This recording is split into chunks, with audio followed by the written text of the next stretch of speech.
I'm Dan Ackerman, and we are here taking a very first look at Apple's new line of MacBook Pro laptops. It's been a while since we've seen a MacBook Pro refresh, although at first glance you might think these look pretty much the same as the MacBook Pros you already know, and that's because on the outside they actually are pretty much the same. There are, however, a lot of big changes on the inside.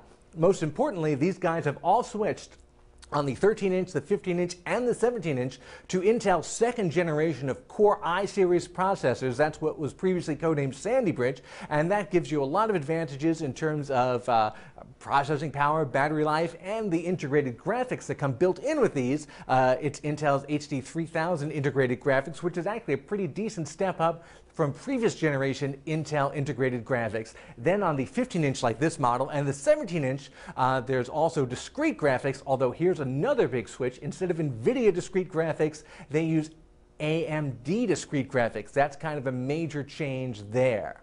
And of course, the other big MacBook Pro news is a brand new port right on the side here. That is the Thunderbolt port, and that is the final brand name of Intel's LightPeak technology. It's a new super fast type of connection meant for pretty much anything: storage, peripherals, even displays. In fact, it looks exactly like the old mini DisplayPort jack, and in fact works as a mini DisplayPort jack as well. You can just plug a mini DisplayPort jack in there and hook up your monitor, or you'll be able to plug in Thunderbolt peripherals when they're available. Apple says you should expect some around springtime 2011.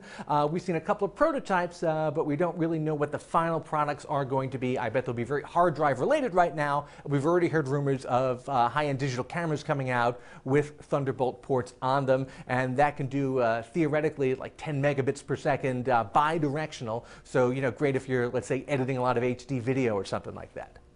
Apple has a bunch of software upgrades, cool new features that are going to be ready for MacBooks probably closer to the summer. One cool new feature is FaceTime. It's an app in the new Mac App Store. It's 99 cents, and it works just like FaceTime on your iPhone or your iPod Touch, or, you know, maybe your future iPad 2, in that it uses the 720p camera built right into the MacBook Pro and lets you call up any other MacBook that has FaceTime, or an iPhone 4 or an iPod Touch that has FaceTime. So let's call our buddy Scott right now.